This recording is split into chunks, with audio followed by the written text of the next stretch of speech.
I had a corner premise that I thought was perfect for a coffee shop. And so I advertised it and called up people who ran similar coffee shops nearby. No one was interested. I'll start one myself. So I'd never done it, had to figure out what's involved. I spent about $25,000 starting this coffee shop. And after about, I think it was 4 or 5 months, I sold the business for $30,000.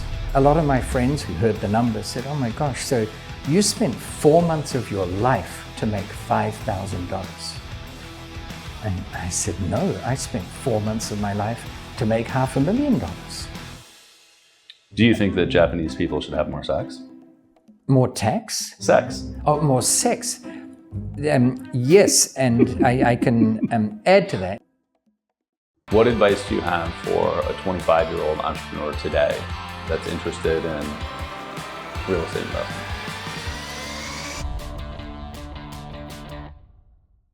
Dolf de Roos, it is great to meet you in person officially.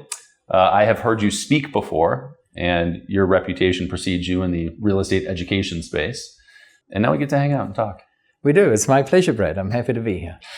So you have a fascinating story. There are lots of little things that I know about you that I want to dig into that are just kind of interesting life, business lesson things. But why don't we start with the fact that you've done a tremendous amount of real estate investing all over the world, which is unusual. Normally people are very geographically specific.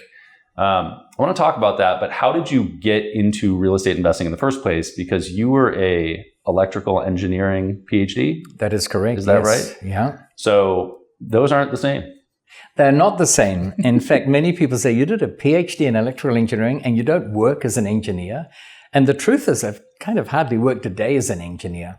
But the true story is that I had parents who were involved in the war. You know, they were born in that period and they never had a chance to go to university. And their belief was that to do well in life, to really succeed, you have to study hard and get a degree. Because a degree gives you a great job and a great career, and then you're financially free. And they never had that opportunity. So they drummed into my sister and I that once you finish high school, off you go to university. So off I went. Didn't know what I wanted to study. I didn't really like the sight of blood, still don't particularly, as that was medicine out. And the thought of peering into people's mouths all day long, I didn't enjoy that, so that's dangerous. I wanted to do law, but then you're restricted to practicing in the country in which you study. And I kind of knew I wanted to be more global than that. So through a process of elimination, I ended up doing engineering. But it was during my very first week at university that I looked around at all the people with the degrees, the tutors, the professors, the lecturers, and they didn't seem to be that well off. They tended to have very modest cars. They lived in relatively small homes, and their clothing wasn't that sophisticated. So I thought there's something wrong with this equation that degrees equates to wealth. So I took it upon myself to make a study of the rich. I wanted to know, what do the rich have in common?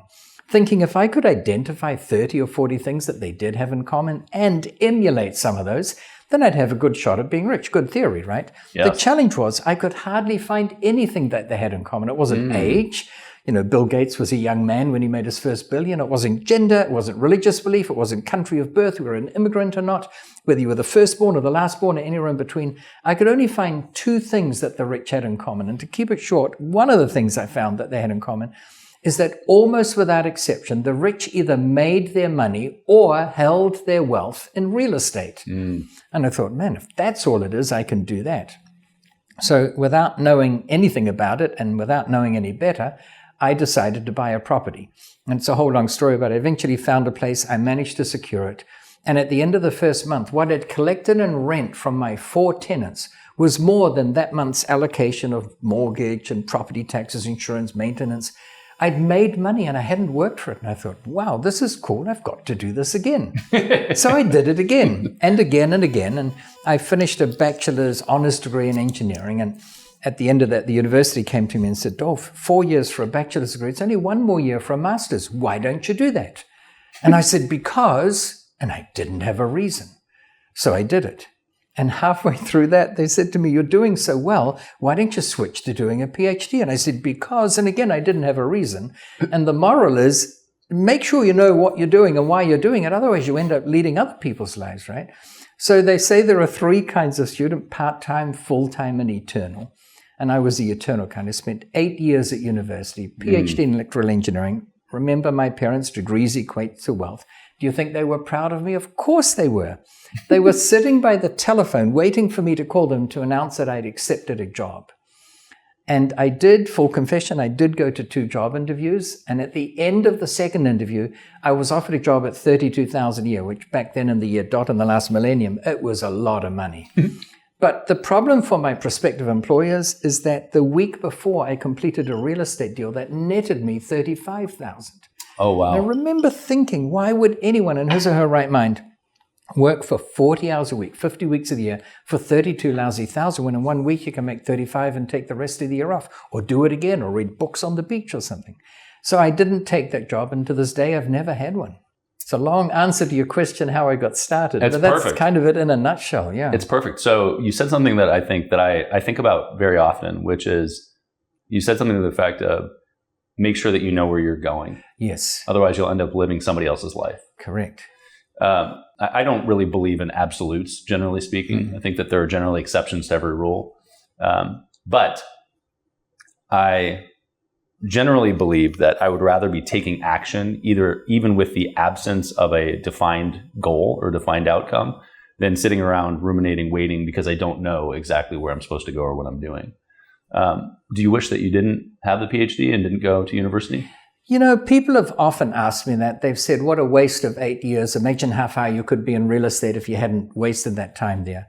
I don't subscribe to that. Firstly, I don't think that we go to university to learn facts and figures. Almost everything I learned in university has been made redundant by new technology. And look at what AI is doing these days, and compare that to the fact that I learned the operating characteristics of valves. And I'm not talking about faucet-style valves. I'm talking about valve radio-style valves. And they've been replaced with transistors and integrated circuits and VLSI, very large-scale integrated circuits, and ASICs application. I mean, it just keeps... So everything I learned has kind of been made redundant. I didn't go there to learn facts and figures. I went there to learn creative ways of solving problems. And that's one of the great things about engineering. Unlike most things you study, which are analysis subjects, you analyze what's there. You read the English language, you analyze it. Here's a sentence, subject, verb, object, put it back together. History, analyze what went on, put it back together. Even mathematics is often analysis. But there are a few subjects like sculpture, architecture, creative writing, engineering, where here's the problem, create the solution. So I had 8 years of studying how to creatively come up for solutions for known problems for which there was at that stage no solution. And when you think about it, real estate is an unending series of challenges. If we can find a solution for this challenge, then you make a lot of people happy, and it puts money in everyone's bank account, not just yours. We don't become rich at the expense of other people. We help them and help ourselves become rich as well. Hopefully. Well, in most cases, it happens that way. Yeah, I mean, and that's a choice. I mean, to a great extent, right? It's how greedy you want to be with a given deal, or not. Well, I mean, yeah, it can be that way. But I'll give you a bizarre example. It's one I often come back to because it's so stark. One of the first commercial deals I did was a funeral parlor. Now, funeral parlors don't conjure up images of fun things. I mean, they have cadavers there, and they put hollow stainless steel tubes in and remove the blood and replace it with formaldehyde and all kinds of weird stuff like that. But it had been vacant for 3 years, and the owners couldn't find a buyer. It had been on the market. They had a real estate company representing it. And to me, that was a problem. Why do they not have a buyer? And back in those days, we had newspapers where they ran ads in the newspapers, funeral parlor for sale. So I took a different approach. I employed someone at the then going hourly rate per hour of $8 an hour and got them to phone every funeral director going further and further away from this location to say, hey, there's a vacant building. Do you have any interest in running part of your operation there? And it took 2 days for her to come across and said, oh my gosh, I've always wanted to operate there. What's the deal? And, that's when I got on the phone and said, well, listen, there's a vacant building, buy it if you want. But if you don't, if you like it and are willing to become a tenant, then I'm willing to have a crack at buying it. And he said, well, not so fast, Sonny Jim. I'll only do it if you give me a long-term lease. I mean, that's pretty good, right? So my point is we ended up buying it. I got it for a song because it was vacant and no one knew what to do with it. But the owners were happy. I offered them more than anyone else had offered them. They finally got it off their books. And the bank was happy because they could offer me a loan. In fact, they lent me all but the last 10,000 required to purchase it. Wow. Because the appraisal was not based on the purchase price anymore, but what it was worth with a 10-year tenant locked in place. And so the bank was happy, the sellers were happy, my tenant was ecstatic, and I was happy. And that's really a situation where I think everyone won. And do you attribute your time in college and getting a PhD in electrical engineering to being able to do that kind of creative problem solving? I don't know if there's a direct cause and effect relationship there, but I think it certainly helped. It got my mind into this creative mode. And I still try and figure things out. What can we do differently? Why has this not worked? What can we do differently here to make it work? Well, I certainly grew up through the lens of you're supposed to go to college to get a good job, et cetera. Do you think that kids today should spend their time going to college? Gosh, that's a tricky one, because I know there might be some listening and their parents might be hovering around. And if they say, absolutely don't go, then the parents are going to excoriate you for having me and me for saying it. I feel comfortable with that. No, I am too. So I've got the guts and courage to say that if I believed it. But the answer is not that clear cut. From a pure financial standpoint, I don't think it's any more correct that you need to go to college to do well in life financially. There are plenty of examples of people who haven't gone to college. In fact, when we look at the extreme outliers, the people who've done extraordinarily well, like Bill Gates, whom I mentioned before, at one stage he was the richest person on the planet. He was a dropout from Harvard. Larry Ellison, the owner of Oracle Computers, college dropouts. Paul Allen, the two I see at Microsoft, college dropout. There's a pattern there. So I don't think you need to go to college to do well, but college does do a number of things for you. And firstly, it's discipline. You have to be disciplined, and that serves you well. Secondly, you do learn things that in a bizarre way, as Buckminster Fuller would say, in a processionary effect, you learn things that if you didn't know them, you mightn't have made that one leap of faith. And thirdly, you get to meet people that might be lifelong friends or business colleagues. And without university, you'd miss out on all of those things. Now, you might meet other people because you're doing other things. But I get the sense that many people benefit from college, and that it's the transition from being an at-home kid who goes to school under the authority of parents to being out on your own in the sort of safe environment where you learn to be an adult and all the things that go with that. So it's a mixed answer. I don't think it hurt me. Yeah, no, I think it certainly, it doesn't seem to have hurt you. No. But there is that opportunity cost. And Absolutely. There's also the real cost. Yes, there's a real cost. Well, that's where, and I love it here in the States. I live here by choice. I've got multiple passports. I can live just about anywhere that I'd want to. It's amazing. And I choose to live here, so don't get me wrong.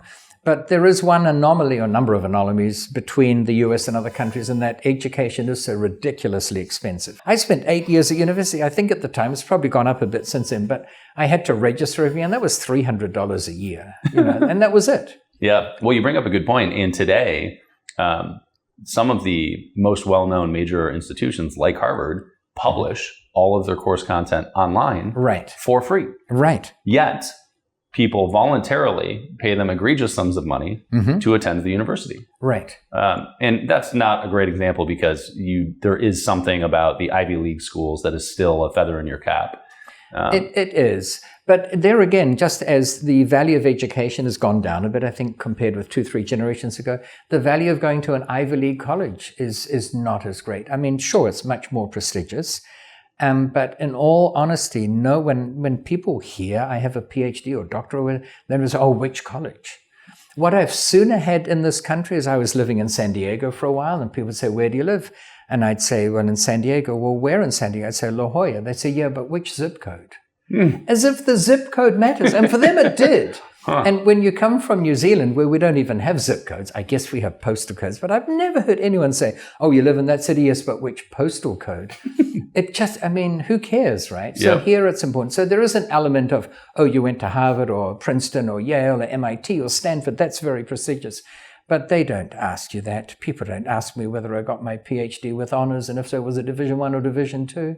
I did, by the way, but it doesn't matter, right? No one cares. You did the effort to get a PhD. Yeah. And I think, so yeah, again, to spend whatever it is, $80,000, $100,000 a year to go to Harvard, it's very prestigious. It might put you in certain circles that you otherwise wouldn't get into.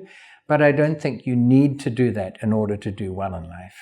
Yeah, no, I definitely agree with you. And I think, I can't remember if we had hit go or not, but we were talking about this event that we're at, the Family Mastermind, and such a big part of the proposition is people and its relationships and connection. Right. And the college definitely serves that role. It does. Now, the question today for me is, are there other areas that would also serve that role that might be more beneficial? And I don't know, but live events are certainly a place for that because it hones like-minded people, right? You get a much more narrowly focused group of humans that are interested in the same topic. Mm-hmm. And college is a very broad spectrum of people, which has its own benefits. Anyway, enough about college. Let's go back to real estate. Okay. You jumped in pretty quickly in the story of, then I made a shitload of money and that's why I didn't want to have a job. But how did you learn how to invest in real estate? And how is that different than how you would learn today if you wanted to learn? So I guess I learned the hard way. There weren't many mentors around. I had one person who I watched and I saw what he did and I liked it and I asked him for a few pointers and he helped me a bit. But other than that, there were no mentors. In fact, for the first 40 years of my life, I sort of went around thinking that I'm pretty good at things. I'll do it all on my own. So I was fast at typing. I can type pretty fast. I learned in the era before the computer. I got my bachelor's degree before the PC was invented. Ooh. That's horrifying. So you had finger muscles. You could actually push the keys down. I literally got an old Remington typewriter and got insulation tape, not even masking tape, but I had insulation tape, read electrical engineering, and I covered all the keys so I couldn't see what the letters were. And then I tried to type something. I had to figure out, where is that darn F? Oh, there it is. So I learned that, but I could touch type pretty fast before typing was even popular. And so I thought, because I can type the fastest, I should do all the typing. And I did. Oh. And it's a crazy situation because it's terrible rationalization. Yes, of course. But there was no mentor to teach me that. So that's just stupid. If they taught me that at 20, I might have, who knows what I might have done. But anyway, there it was. So I did everything on my own. So then I realized that working with teams is far smarter. Even if the typist I employ is only a third as fast, and usually they weren't, they were pretty good. But even if they're only a third or half as fast, doesn't matter. Let them do all the typing at what their hourly rate is, and I can focus on those few hours a week that are left after sleep and eating and showering and getting dressed and undressed and everything else, where we can look for the nice big deal that's got a lot of profit in it. So I worked as a loan operator for a long time. So that was something that inhibited me. And then we all have this mental belief as to what we can achieve. And when I bought my first commercial building, which was worth a lot more than my net worth, like 10 times my net worth, and it wasn't that expensive, I thought, man, I better not look for something else for the next 2 or 3 years. Well, that's ridiculous. Because now I know that when you buy a building, and by the way, it's easier to do in the commercial space than in the residential space, by buying that building and putting it in your name, you can put money in your pocket. And when people who don't know real estate first hear that, they think, oh, that's just a pitch to get us hooked, and then you'll give us the bait and switch type thing. But it's true. You can buy a commercial building when you find it empty by getting a tenant. That act of finding the tenant, remember, young lady at $8 an hour for 2 days, so that's 16 hours, that's $128, which is tax deductible, by the way. I got someone to sign up for a 10-year lease with a right of renewal for another 10 years. So in the bank's eyes, it was basically a 20-year lease. And that increased the value of the building so much that when the bank only gave me 60% of the appraised value, that covered all but 10,000 of it. Now, if it had covered a bit more, it would have put money in my pocket. Here in the US, we can claim depreciation, and I think it's still valid now. There was going to be a cutoff date, but they extended it, where you can claim 7 years of depreciation in advance. Yeah. Well, that can put money in your pocket. Yeah. Like, why would you not do the deal? Yeah. That the bonus depreciation laws are they are moving to they're 60% this year. Mm-hmm. We're in the last quarter of 2024 right now, and it was 100% 3 years ago, then 80, then 60. And I think it's supposed to go 40 and then gone. Right. But of course, that's probably dependent on the administration as well. Oh, that could change again. It could change. And, here again, the number of people I've had come to me and say, but my CPA or accountant tells me not to claim depreciation because when I sell the building, I just have to pay it back. Well, you know something? You do have to pay it back if you sell, and it's called depreciation recapture tax in this country. In other parts of the world, it's called depreciation, whatever it is, reconciled or something. So yes, you have to pay it back. But firstly, if you never sell, and I'm a proponent of not selling, I haven't met anyone who has sold something and then 20 years later said, oh my God, am I ever glad I sold this? Oh my gosh, if I'd only hung on to it, it would be worth so much more now. Right. So if you never sell, you never pay it back. But even if you do sell for whatever reason and you do pay it back, have you not received hard today dollars from the government and you're paying back soft future dollars? And could we not look at it as an interest-free loan from the government that you never have to pay back unless you're forced to sell? Why would you not take that? Mm-hmm. So there's a lot of misinformation out there. Yeah, I agree with you. So you figured out real estate on your own somehow. Trial and error. Yeah. What type, were you opportunistic? So real estate investing I spend a huge chunk of my life investing in real estate, debatably the majority. And I'm fascinated by it because it's divided into all these different asset classes, and each different asset class, single family home, multifamily, different types of commercial, different retail, et cetera, et cetera, et cetera. It's just this huge list of things. Many investors are very narrowly focused on one asset class. Correct. And they become very good at it, hopefully. Yeah, hopefully, yeah.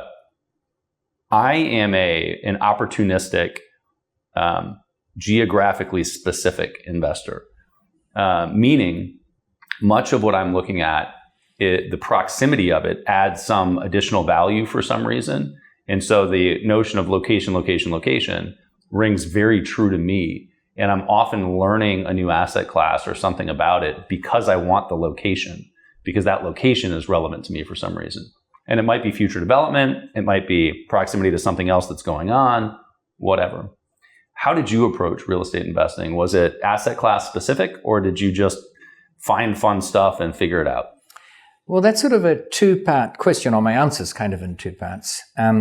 Firstly, like most people, I started in residential, and I think that's where most people get their start because, let's face it, nearly everyone on this planet, hopefully, has lived in a house at some stage. So if we're looking at a house to invest in, we would know that if it's missing a front door or if there's no roof over the kitchen, we'd say, oh my gosh, what's going to happen when it rains or can't close the front door? That's a problem. We'd know it. Whereas when it comes to commercial real estate, I'm using commercial generically here, retail, office space, industrial, storage facilities, you name it. We don't always feel comfortable knowing what is required there. So we don't know what might be missing and we feel out of our comfort zone and we're scared to make a move. So like most, I started in residential. But as time went on, I segued into commercial. And there are a whole bunch of reasons. I've written a few books. You say you spent a big chunk of your life in real estate. I never thought of it that way, but I've written quite a few books, like over 20, but 15 of them are on real estate. So in that sense, my focus has been on real estate. It's a lot of books, man. Yeah, and one of them is on commercial real estate, and I delineate 9 specific reasons why commercial is so good that once you fully understand it, you'll no longer really want to look at a residential property unless it's a house you're going to live in. And, I don't want to make this an event where we talk about the 9 ways, but to give you some examples, most commercial tenants earn their income on the premises, so they have a vested interest in keeping it looking good. And they'll call you and say, hey, according to the lease, I have to contact you before painting the building, but is it all right if I paint it? I've never had a residential tenant say that to me. In fact, in a fit of rage, if they punch a hole in the wall, instead of feeling embarrassed and patching it, they'll call me and say, there's a hole in the wall and it's drafty. So that's one reason. And with residential, the typical residential tenancy agreement length is 1 year, and you might renew it yearly, or after the first year, it goes month to month, and everyone seems comfortable with that. With commercial, leases tend to be a lot longer. Now, they've been getting shorter, but in the city of London, which is different from London, typical lease lengths were 25 years. And I mentioned my funeral parlor, 10 plus 10 years. Now, for smaller retail commercial things, 5 years is not uncommon. It's certainly longer than residential. So there are many, many reasons why commercial is great. So I sort of made the segue into commercial as a way of, I just think it's more lucrative. I get fewer phone calls. I might get 3 phone calls a year from a commercial tenant. And one of them is typically, hey, can we get an extension on the lease? And I'll look it up and say, but you've still got 3 years left to run. And they say, yeah. Anyway, getting back to the question, can I please get an extension on my lease? Now, why would they want an extension when they've still got 3 years left to run?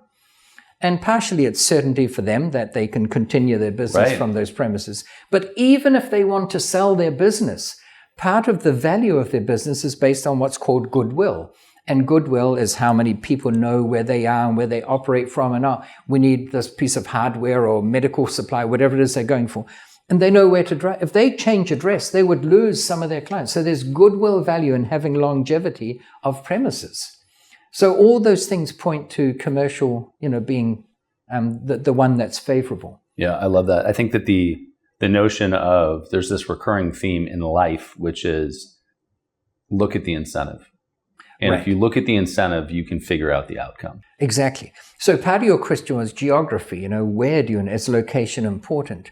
And a lot of people say, because I live in Phoenix at the moment, I've been there longer than anywhere else, actually. And people say, oh, well, you invest in Phoenix because you live there. And I can see how they would jump to that conclusion. But it's actually the other way around. I choose to live in Phoenix because I want to invest there. And I know that by living somewhere, you tend to look at more things. You hear about deals going on in your local proximity far more than 1,000 miles away, let alone 5,000 miles away. So why did I want to live in Phoenix? It certainly isn't for the heat. This year we had 102 consecutive days where it hit a minimum of 110 degrees Fahrenheit. Whoa. That's great. That's so long. The previous record was only 72. Wow. So we're going to boil soon. Well, Austin's up there also. So Yeah, I Austin. live in Austin. Oh, you do? Well, you've been up there. Very hot. Oh, yeah. But you've also got the humidity to deal with. And humidity fluctuates in Austin. It's not desert, but it's not Houston. Right. It's not a swamp. Right. No, it's not nearly as bad as Houston. We get the toggle, but we track consecutive days over 100. Oh, wow. We do that too. But you track 110 in Phoenix. It's nuts. It's nuts. That's brutal. But having said that, for the last 50 years, Phoenix has been at the leading edge, usually number one, sometimes number two, behind Las Vegas and Nevada. But those two cities have been growing at an extraordinary rate. And there is a very strong correlation between increases in population and increases in the capital value of real estate. I mean, take Japan as a contrasting example. I love Japan. I learned the language as a kid. I love the culture. I love the food. I love their technology and their passion for excellence and their passion for cleanliness. Yeah, and that is super delightful. clean. But I wouldn't invest there. Much as I'd like to go there to look after an existing portfolio to find new. Currently, there are 16 million homes on the market that you can buy for about $100 US. And I could say, hey, Brett, let's go over there and buy a few out. But we'd be silly to, because we can't get a tenant, because the other 15.999 whatever million owners are also trying to get a tenant. And the reason is the population is shrinking. It's currently 127 million. They think that by 2060, which is not that far away, it's going to shrink to 80 million. Do you think that Japanese people should have more sex? More tax? Sex. Oh, more sex. Yes, and I can add to that. And the government thinks they should have more sex. They're encouraging people to have more sex in the form of subsidies. Whenever you have a baby, for the first baby, it's X million yen, and for the second is this, and third is that. So they're encouraging it. They used to have the lowest birth rate in the world. They've now been surpassed by Korea, which is even lower. It's come out as having the lowest birth rate, well below what they need to replenish. And by the way, China, we've always talked about it as we were growing up. I shouldn't say that because I probably grew up a bit earlier era than you. But when I was growing up anyway, we always learned that China's population was booming and it was going to be 1 billion and then 2 billion. No, it's in steep decline. They had that one child per couple policy for years. And now it's shrinking. They think it's going to drop dramatically. It's good for getting rid of pollution. It's good for getting rid of congestion on the roads, but it's horrible for real estate value. So I wanted to invest in Phoenix because of strong population growth. So I invest there. So normally I interrupt the show to promote EPD, to tell you about credit card processing. But today I'm going to tell you about our partner program. If you know other business owners that accept credit cards and you refer them to Easy Pay Direct, you will get paid a percentage of what we make for the life of the account. As long as they're processing, you can build a residual for doing nothing, just the introduction. You can do that by going to epd.com/BAM partners. That's epd.com/BAM partners. You can do something on this planet better than everyone else. What you do better than person A might be different from what you do better than person B, but you can do something better than all of the other 8 billion people on this planet. But to sober you up a bit from the elation, perhaps, of hearing that, is that everyone else on this planet can do something better than you. And what person C can do better than you might be different than what person D can do. But it's sort of a sobering thought. And so every country has some advantages. And I'll give you some examples. In New Zealand, where I'm from, I love it there. I don't invest there right now for another reason. I'll come to that in a minute. But in New Zealand, there's no capital gains tax. It's not on the statutes. Now, there is a new rule that if you sell within a year or something, then they can charge you. But in general, there's no capital gains tax. That's sort of an interesting anomaly, if you like. Now, here we do have a capital gains tax, and it changes the equation. I know we can do a 1031 or a starter exchange, but that just defers it, right? Right. And the thing I love about America, and the primary reason why I focus on investing in the US, is when we take out a mortgage here, if it's a 30-year mortgage, we can fix the interest rate for all of those 30 years. You can even get 40-year mortgages and fix the interest rate for 40 years. You cannot do that in any other place other than North America.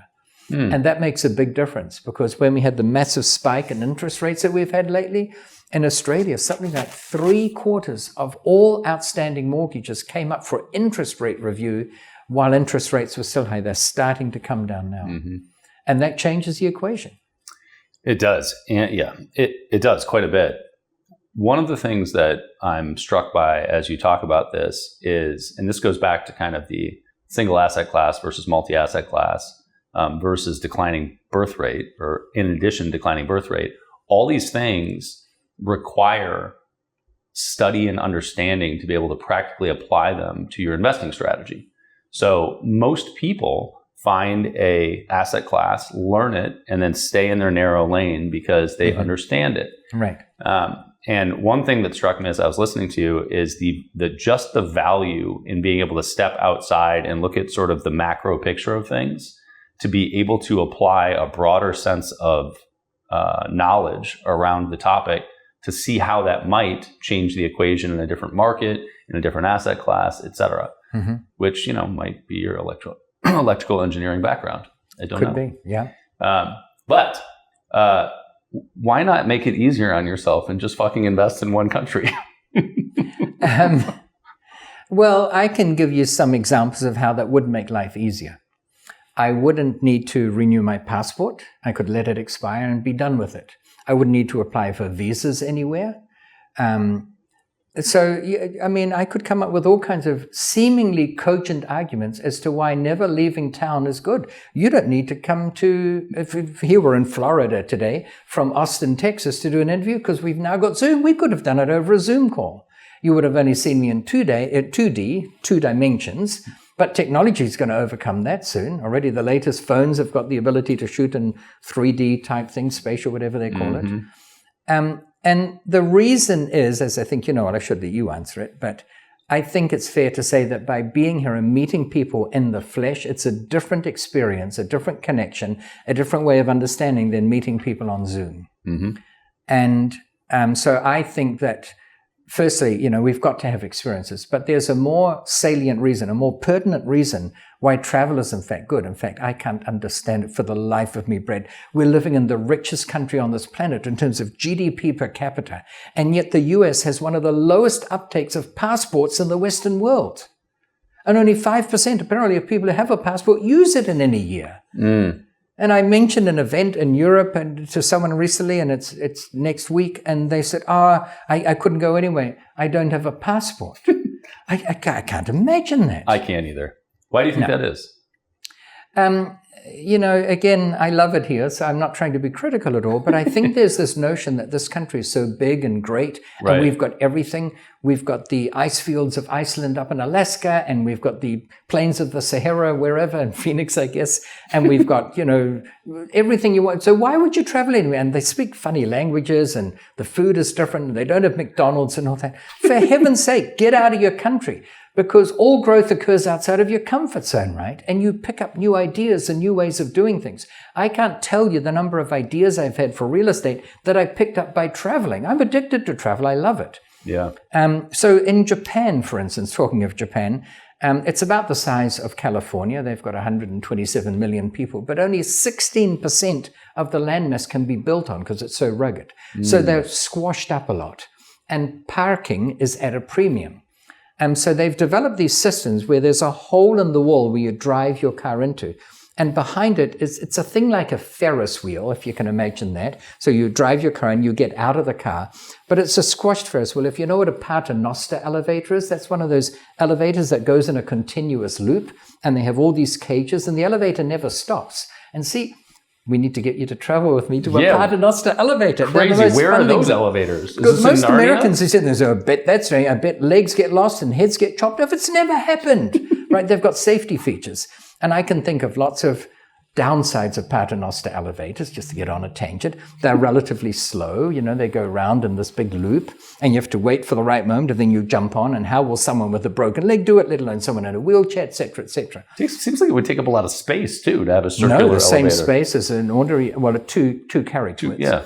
But here's one of the differences. Because it's in continual motion and the weight of the people coming down helps it, you only use about a quarter of a horsepower to power this continuously. Whereas to get a car with 20 people inside it in an elevator to start from zero and accelerate them takes enormous energy. Secondly, you never wait more than 10 seconds for a cage. Because if you miss that one, there's one right after it. So there are all these advantages of them. They're kind of fun anyway. But the point is these car parks are like a paternoster where you drive in and it goes up to wherever. And for the depth of one car and 2.5 car widths, depending on how tall it is, you might stack 80 cars in there. Yeah, that's wild. So it's very space efficient. But secondly, there are no assaults or rapes or murders or anything in those cars. There's no pilfering of belongings. You don't need to lock your car. You don't in Japan anyway. And there's no scratching of doors it's completely safe. So would I recommend that for Phoenix? No. Land is so cheap there that we tend to build out rather than up. That's why there's a ridiculously low number of high rises in Phoenix. But in places like New York and Paris and Sydney, where it's all squashed up and parking's at a premium. So we've introduced this technology to some of these cities. And, they're not cheap. They cost about $500,000 to put in. But in terms of cap rates based on extra revenue, you get about $2 million in value back. That's a good equation. And I wouldn't have thought of that had I not traveled to Japan. And that's just one example. Countless things where you can bring technologies from another part of the world and bring it back here. Or another twist on that, why not take technologies that are really ahead of the game here and take them to other countries? And if people pay you obscene amounts of money for an idea that you picked by walking down the street. Yeah, I mean, my immediate answer to that is it seems like a lot of work. And so this is back to the narrow box versus the broad thing. It's like you are a perpetual learner and you know a lot of things, which I love. It's fascinating to hear all of the different areas that you have more than surface level understanding, where you're pulling the topics into other areas of your life and applying them. And many people don't do that. That's true. And the reason why, I think, is that, and it's getting worse and worse as time goes on with social media, we're becoming consumers of information. I agree. We stare at the TV and we watch a program because we want to know who slept with whom or who killed whom and all that sort of thing. And when you think about it, most of those, there are some exceptions, Brad, there are good documentaries or whatever, but most programs that we watch on TV are scriptwriters' fantasies designed with one principle in mind: engage the audience long enough for them to watch the ads, because that's how they make money. So the more salacious, the more swear words and all that, the better it is, the more engaged them. So we consume these reruns on all the the TV rerun channels. I try to not me, but Netflix, Hulu, all that sort of thing. We have social media where it just gets wilder and wilder and more audacious, more salacious, more revealing, more provocative. And we consume, and we talk about doom scrolling and all that. So we're not creating anything. We're not reading books anymore. The number of bookstores in this country in the last 20 years has gone from 46,000 to under 6,000. Yeah. Yeah, I think that also with the advent of new technology, most people are looking for a shortcut. And so they're looking for the technology to take over what they're doing instead of it being a supplement to allow you to do something better. Right. So people look at when, AI is a really good example right now, but when GPS first hit, when it came out, I was a traveling salesman. So I'm driving around Metro Detroit selling all day, every day. Right. And I have a book of maps in the backseat of my car. Right. So I'm flipping through the maps. I'm calling people at home to get directions to how to get there. Yeah. Then I'm on the road. And cell phones were out, but I'm really... They didn't have maps on them in the early days? No. I'm looking at my map book. Right. And when GPS came out, I bought a GPS unit for the car for my girlfriend at the time. Mm-hmm. And mostly because she would call me like every 6 minutes to ask me for directions. I'm on the street. Which way do I head now? And I knew Metro Detroit really well because I drove it all the time. Right. And because I studied the maps, right? Mm-hmm. So GPS comes out, and what I told her was, don't follow the blue line. Use this as a 3-dimensional map to allow you to understand the area that you're in, so that if you are ever without it, you will now have a better idea of where you are in general. Right. But as you know, the world just follows the fucking blue line. Mm-hmm. And so AI comes out and produces something, and the expectation isn't, hey, I can use this as this phenomenal research tool for me to learn, grow, and get better at what I'm doing and allow me to amplify. It's an effort to abdicate responsibility to this new tool and try to wash it away. And I think that the long-term detrimental impact of that is wild. I agree. Because it's not immediately noticeable, but you are programming yourself to not learn. To not think. Mm-hmm. Exactly. I fully agree. And I think we're creating a generation of zombies is maybe a strong word, because apparently there are zombie programs on TV. I haven't seen them. So I don't mean it quite in that literal sense, but people who have lost the ability to think. I guess they can still think, but they've lost the training of doing it spontaneously. Mm-hmm. They just absorb, because everything's thrown at them all the time. And our attention spans have gotten less and less. So there's no need to be creative. And, I've been afflicted with something all my life, and that's a general dislike of alcohol. It's not for moral or religious. I just don't like it. I try beers all the time, and I think, how can people drink this?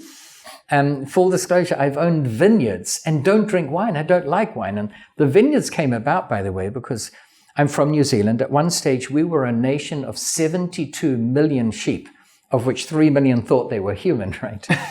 And we were the largest exporters of sheep wool and sheep meat in the world. And we had a cool store in Bahrain with 3 million sheep carcasses. And it was a big industry. And then all of a sudden, the bottom dropped out of the sheep market. And 1/3 of sheep farmers literally went bankrupt. And they were having marches through the streets of our capital and herding their sheep there to do all their droppings in protest. Like, you got to help us.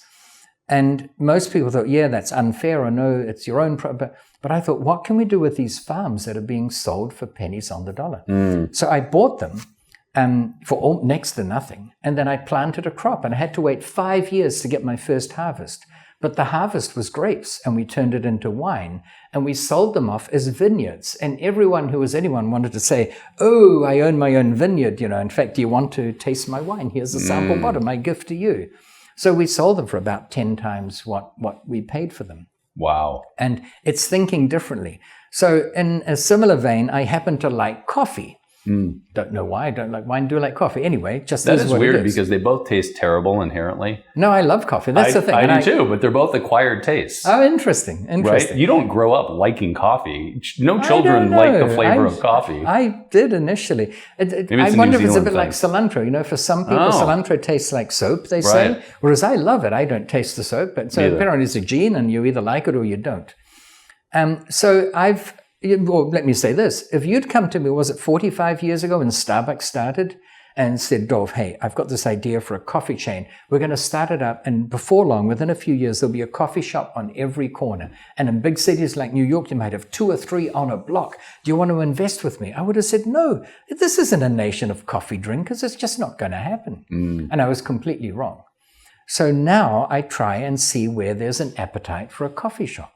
So I've had thrift stores, for instance, who are a charity type organization that don't pay a high number of dollars per square foot in rent. I had one paying $12 a foot. Their lease came to an end. They didn't particularly want to renew. I didn't want to renew them. We mutually agreed they wouldn't. And I went around all the major coffee brands, Pete's and Seattle's Best and Gloria Beans and you name it. And I found one who really wanted that location. It had high foot, $24 a foot.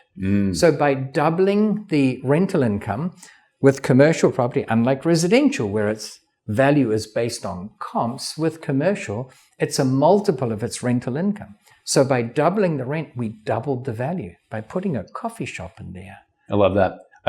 People that don't invest in real estate don't understand how value is established. Right. And I really, which is very frustrating if you're trying to buy real estate from somebody that owns a commercial piece and thinks that they can comp it out based on a neighboring property. Oh, it's so-called pro forma. Yeah. It baffles me. Right. And I'll say, but it's vacant. They say, yeah, but that's what it would rent for. I said, I'll tell you what. You find the tenant who is willing to pay, and then I'll buy it for your asking price. Yep. But right now, it doesn't have that tenant. Right. Well, it should be pretty easy. They said, well, then do the easy thing. Yeah. I don't get that either. Bizarre, isn't it? Yeah, I tried to buy a piece of property a couple months ago, and it's in a location that I really want. Mm-hmm. I really want it, and the saving grace is I was so busy with other things that the irritation of this human that was trying to sell it to me, I just couldn't even be bothered with it. I was like, I gotta get out of here. But it was a completely irrational approach to trying to sell the building. And it was enough for me to just let it go. It's like, you are not rational enough to talk about this. And then let it go. Have a price in your own mind. This is what it would be worth. Yeah. But I've got another interesting example, not surprisingly perhaps on the coffee theme. And that is I had a corner premise that I thought was perfect for a coffee shop. And so I advertised it and called up people who ran similar coffee shops nearby. No one was interested. And then I thought, dang, this is such a great location for a coffee shop.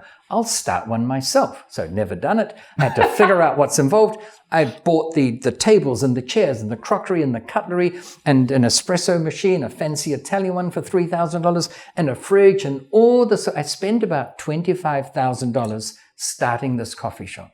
And I had to get staff. And I needed a role there, so I made myself Chief Quality Control Officer. I thought that was a very good role for me. And after about, I think it was 4 or 5 months, I sold the business for $30,000. And here's a very interesting insight into human nature and the way they think. A lot of my friends who heard the numbers said, oh my gosh, so you spent 4 months of your life to make $5,000. And I said, no, I spent 4 months of my life to make $500,000. And they said, is your math off the wall or something? Are you pretending it to be something it's not? You spent 25 and you sold it for 30. I said, no, I had a vacant premise. And now I've got premises which are generating about $7,500 a year. And at a cap rate of whatever was 7 or 8%, that's worth $500,000. So it's a different way of looking at it. But it's not one that's limited to people of a certain nature. It's just people who realize that that's what it's worth. The value of a commercial building is a multiple of its rental income. Or to put it in technical terms, as I'm sure you know, it's the rental income divided by the cap rate. Most people don't understand what cap rate means. They know it's short for capitalization rate. Brad, it literally means the rate at which you capitalize the rental to arrive at the value.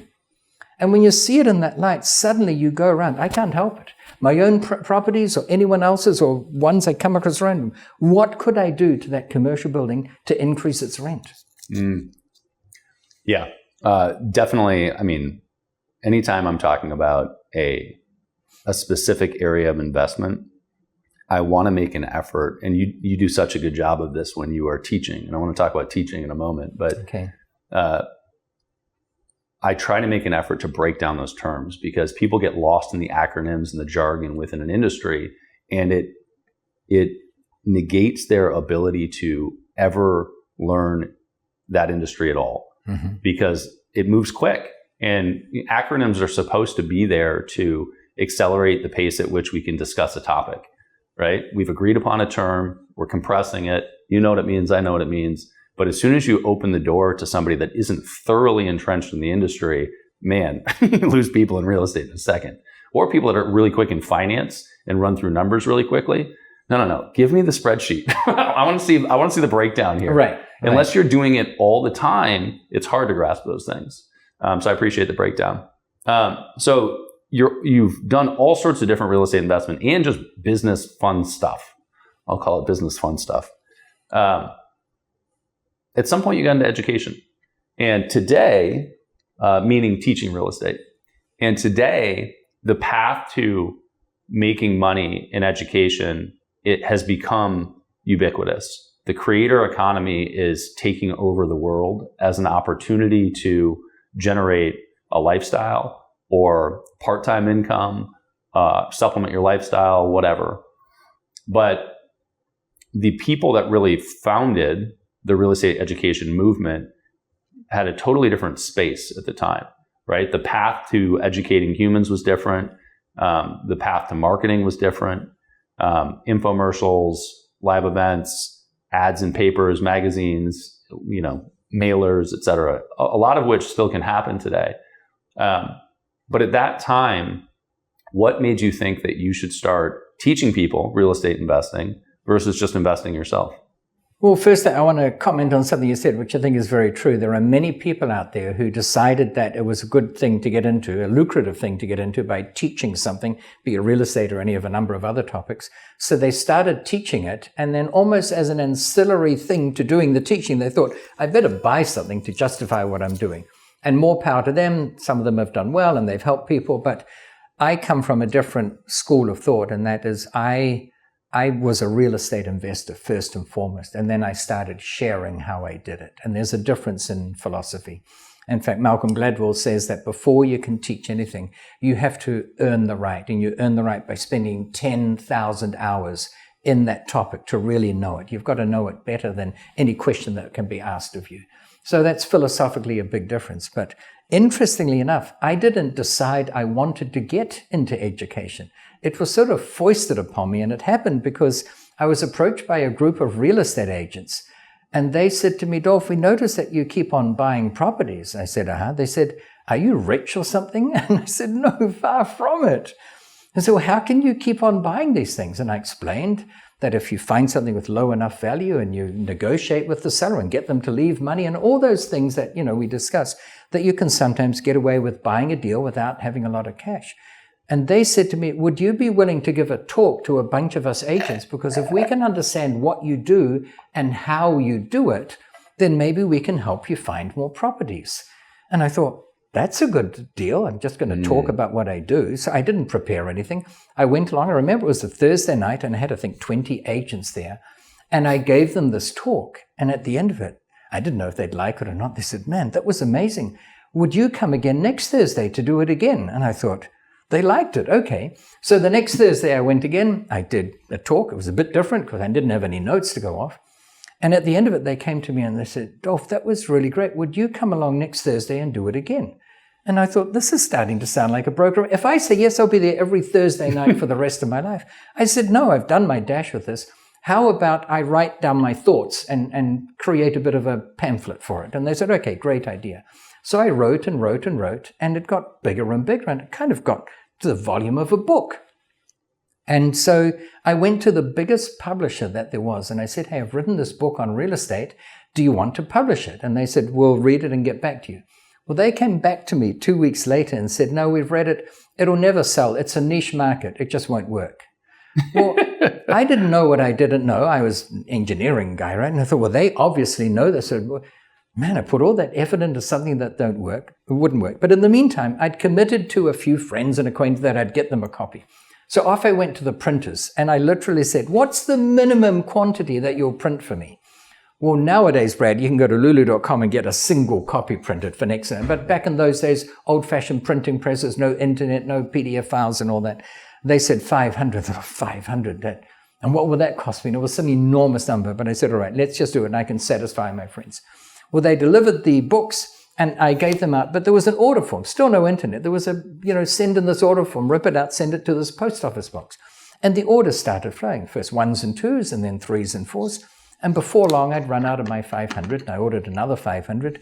Then I ordered 1,000 and then 2,000. And after 2 years, the publishers came back to me, and they said, we heard you've exceeded the bestseller requirements by a factor of 6. I said, well, I didn't know that. Who told you? They said, the printers. They said, can we stock it in our bookstores? And I said, of course. Why would I say no to that, right? Anyway, my point is that I sort of segued into this, not intending it to be a thing. But after the first book, I came out with a second one. And then here I came out with my first book, Real Estate Riches. It ended up being on the New York Times list for 7 months straight. It's now in 5 languages. So it sort of was thrust upon me. And then the invitations started coming. Can you speak here? Can you speak there? In 10 days, I'll be in Vietnam. I've got a big event there with 2,000 people. It just sort of grows. So I wouldn't say forced into it, but it was foisted upon me rather than me trying to get into that space. Well, I couldn't agree more with the sentiment of you have to earn the right to teach something. We are not living in that ecosystem these days. No. And for as much information as there is out there, it is harder than ever to identify the people that you should be listening to. That is so true, because I seldom come across an author these days who's published a book, even 3 weeks ago, without having the tagline bestseller or international bestseller. And it happens, and I often get these emails saying, hey, could you please buy my book at exactly 2:16 p.m. on Wednesday coming up on Amazon? Because if they get, I don't know how many it is, 20 or 30 buying at the time, it spikes. And on for that minute, it's high, so they extrapolate that and say, oh, that qualifies. That's different from being a New York Times bestseller. Entirely. It's just like when you have a movie and you want it to do well, it doesn't matter if you're on the Helsinki Film Festival thing or Bombay. You want to be the, what is it called? The Oscars, right? And if you do speaking, the ultimate holy grail is speaking in Madison Square Garden, not in the Sydney Town Hall or whatever. There are other good things. And it's the same with books. So yeah, there are a lot of people who are on this bandwagon of seeing it as a way of earning money, rather than sharing what they've done in order for them to become successful. Yet, you have now found yourself in lots of circles of people that have huge education companies. And somewhere along the path, you ran into Robert Kiyosaki and ended up participating heavily in the Rich Dad brand. Can you tell me how you connected with him and what that journey was like? Oh gosh, I don't know if you want the 1 minute version. The actual story I think is quite interesting. I would love the actual story. Okay, so I was doing an event in a little town in New Zealand called Timaru, about 15,000 people.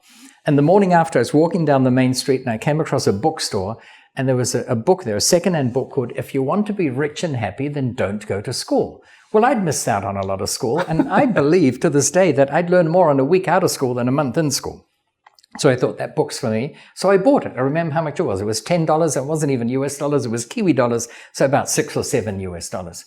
And I read it and I loved the book. And it was by Robert Kiyosaki. It was his first book. And from there, I flew to a little town in the North Island of New Zealand called Waikanai.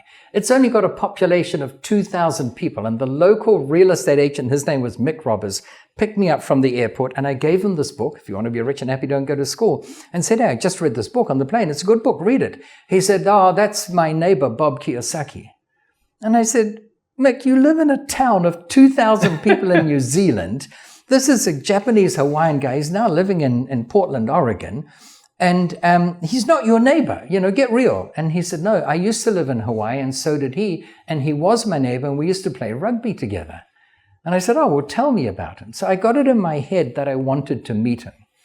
And then I attended an event as an attendee called Money You Knew in Wellington, the capital of New Zealand. And it was a 3-day event. And at the end of it, this guy who was running it, Dale Richardson, he was from Adelaide, he said, I'd like to meet with you for breakfast tomorrow morning. And there were 360 participants there. So I thought, why has he singled me out? What's going on, right? But I said, okay. So I met with him and he said, Dolf, I've been watching you. I think you'd really enjoy going to an event in Hawaii. It's called the Business School for Entrepreneurs. And I said, okay, I'll go sometime. He said, no, I think you should do it. I said, how much is it? He said, 5,000. Well, back then, this is in the 1990s, 5,000 US dollars for a museum was a lot of money. I said, okay, I'll do it sometime. I said, when is it? He said, next week. I said, I can't go. I've got a real estate closing. I've got this and that. I had 3 things going on.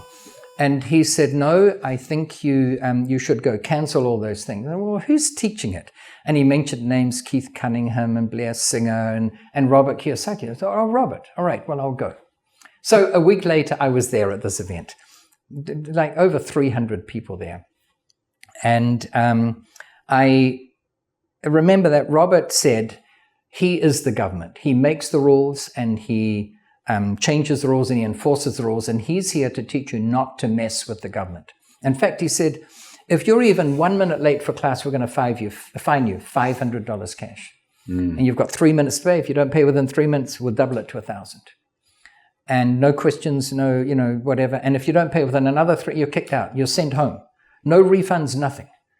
And so on the very first day, this girl came up to me, her name was Marilu, and she said, Dolf, I've been fined $500. And I have a philosophy, Brad, that you always should have cash on you. Even in this digital age of contactless payments, always have cash. It'll always come in handy. Show me. You have cash on you right now?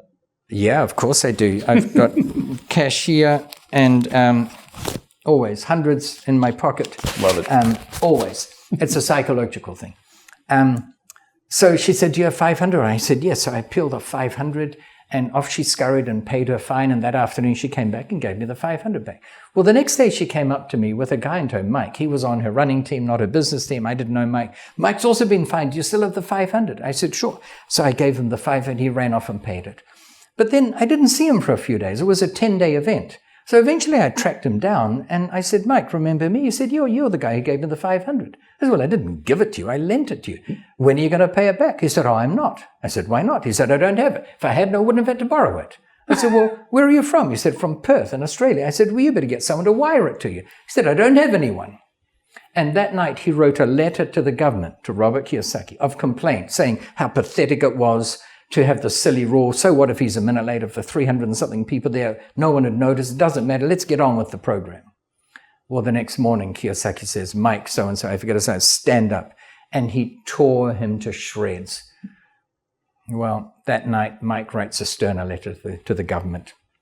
Next morning, 8 a.m., Robert says, Mike, stand up. The whole audience. He goes to town tearing him to shreds now, really demeaning him and saying he doesn't get it. He's here to teach him a valuable lesson. He doesn't get it. And then he says, sit down. Now, where's the sucker who gave him the money? And remember, I'd gone there to meet with Kiyosaki, and now I was having to stand up in front of him and be excoriated for being an idiot, you know. So I stood up. He glared at me. He said, do you always give money to complete strangers? I said, no, not always. He said, well, what do you have to say for yourself? And I don't know if I was visibly trembling, but inside it was, and my voice was probably quivering, because I had my heart set on meeting the author of this great book.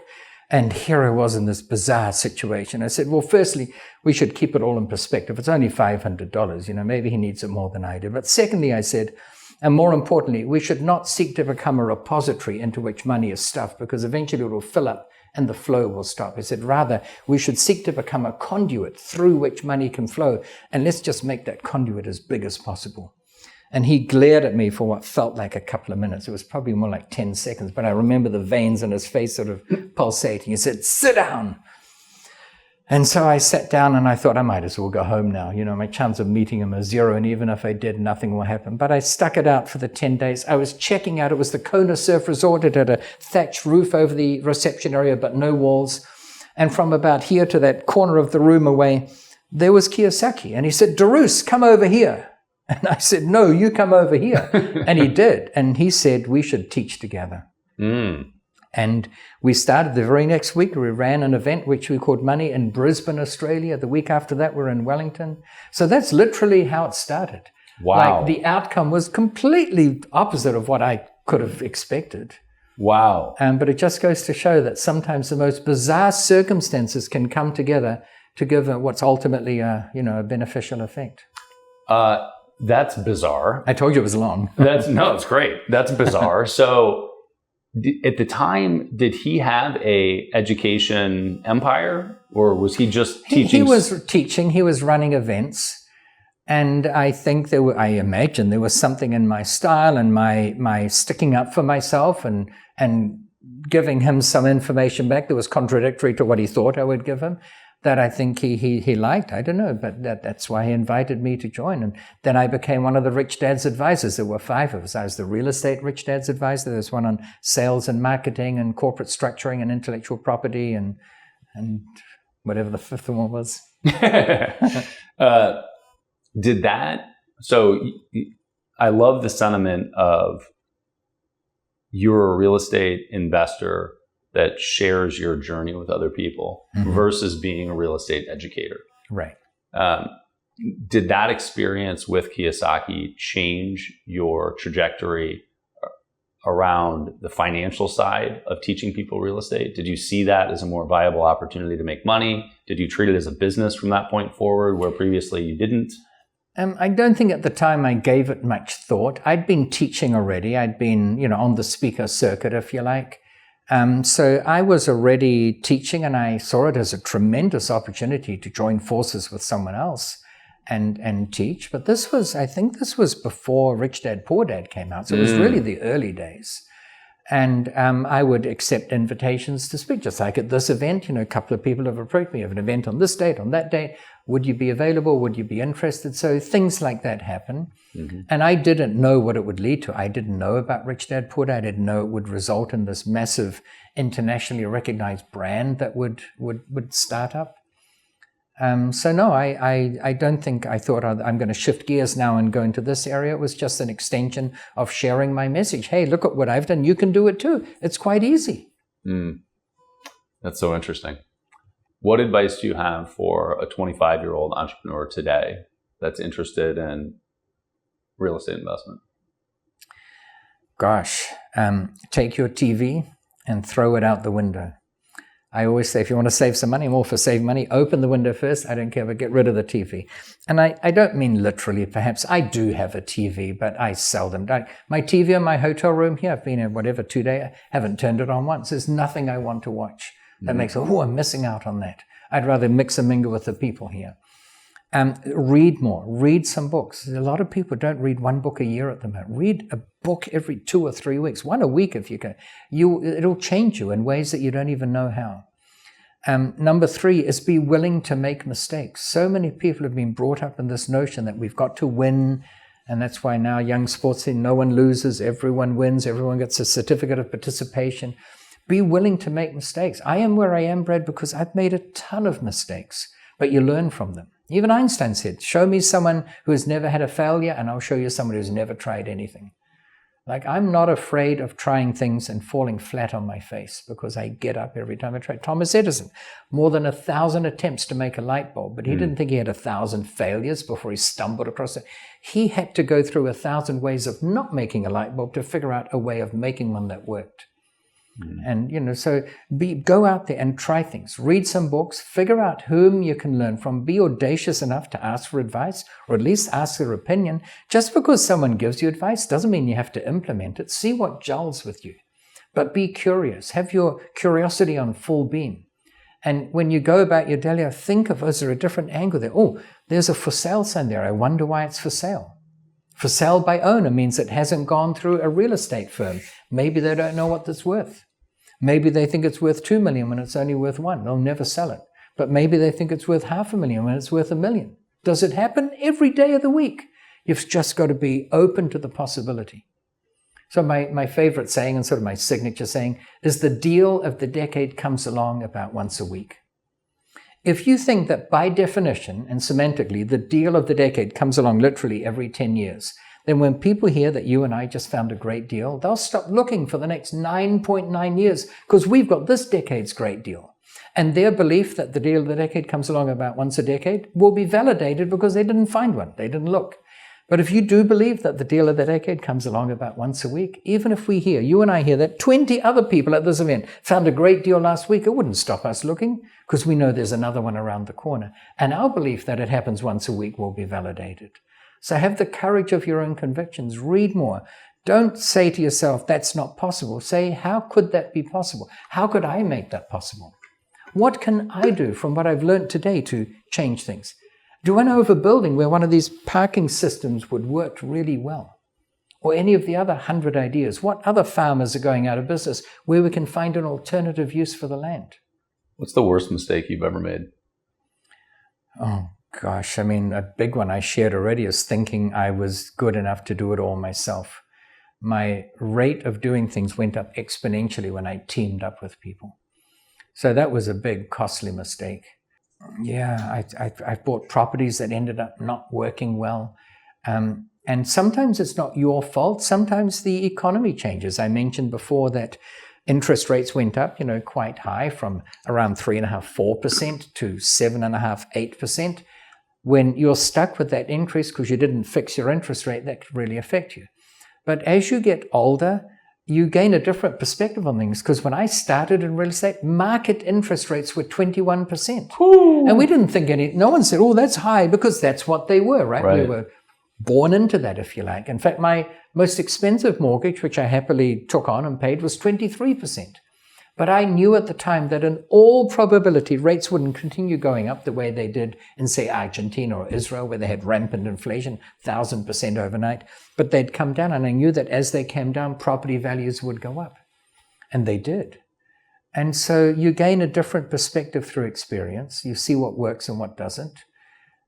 Making your first million is always the toughest, because when you haven't done it, when you come from a family that, we didn't have a car for years. When you come from that, you think, can I even make $1 million? But when you make $1 million and lose it, you don't wonder, man, can I do it again? You don't think, no one's ever wondered whether they can make the $1 million they lost over again. All they wonder is, I wonder how long it's going to take me this time. Because you know you can. And when you know you can, your attitude changes and the way you approach people and deal with people changes. Yeah, no question about it. I really firmly believe that establishing beliefs can be one of the most challenging parts of life. And the easiest path to establishing beliefs is having your own data points. Right. Which you only get from a lot of repetition and action. Right. And thinking things through. Because I can't deny, Brad, when I applied for my first mortgage as a young university, I was petrified. And in fact, the first time I applied for the mortgage and gave a spiel as to why I thought it was a good deal, the bank manager sat there patiently, and then he leaned forward and he said, "Are you done?" And I thought, that's an odd question. I said, "Yes." He said, "This is a hoax, isn't it? This is a university prank." And I was devastated because I was there in full earnestness and he thought it was a prank. But fortunately, instead of saying, I'm obviously not cut out for real estate, I better try my hand at something else, I went to bank after bank after bank until eventually one said, okay, I'll take a chance on you. Wow. So you've got to be willing to go back and change your mind as to why you're doing something. And that's a skill that you can develop, just always be willing to try a different angle. Well, Dolf, I could talk to you for hours, but we've got a dinner to head to downstairs. Is it that time already? Oh my gosh. It's creeping up there. You are still actively involved in all things real estate, in speaking and sharing your wisdom. Where can people find out more about you? One of the upsides, there's also a downside, but one of the benefits of a rather rare name is that it's not that hard to find me. I don't think there's another Dolf de Roos. It's not that hard to spell, DolfDeRoos. So dolfderoos.com is a way of going there. I'm on social media. Some of them have REI on the end. Dolf de Roos is my personal one. And then Dolf de Roos REI, Real Estate Investor, is the one where I talk about real estate things. So I'm really easy to find like that. I'm passionate about sharing it and making people's paths easier than mine was. Apart from the one semi-mentor I had no one to guide me, really. One exception to that I should add now, because he's here, is years ago in New Zealand still, I went to a place called the Book Warehouse where they sold out-of-print books really cheaply. And I bought a book for $3 called Nothing Down by Robert Allen. And I consumed that and really liked it. And years later, we met up and we became friends. And he's here at this event. And I caught up with him this morning. I hope to meet him a bit later on. So sometimes you go full circle. But yes, check out any of those things. I'm all over the internet in terms of what we do. I offer events at $20 a head and $2,000 a head. Oh, there's one event I should mention that I run on the shores of Lake Como and in Queenstown, New Zealand. It's not real estate centric. It's about how to take everyone to whatever it means for them to go to the next level. And to achieve that, Brad, we've got no agenda. There's no agenda like Monday morning we do this and Tuesday. Because what we end up talking about depends on who shows up and what they need to achieve that. And so that's kind of an interesting sideline to what we do. In fun locations. And fun location, yeah. And Queenstown, it's known as the adrenaline capital of the world. So if they want to, that is, no one's forced to do anything, but we throw them off mountaintops and we go jet boating at 200 kilometers an hour and paragliding and hang gliding and you name it. So it's a lot of fun because remember, all growth occurs outside of your comfort zone. So by just tweaking that a little bit, it makes it easier to absorb new ideas. That's great. It's been awesome talking to you. I'm looking forward to more conversations in the future. Likewise, Brad. Thank you. Thank you. Thanks for checking out this Beyond a Million episode. It occurred to me just now that I never tell people to leave comments, and that's probably really stupid. I should tell you to leave a comment. So if you have any questions or you liked the show or you hated the show, it would be awesome if you would leave a comment. It makes a big difference in helping other people find it. Leave a comment below.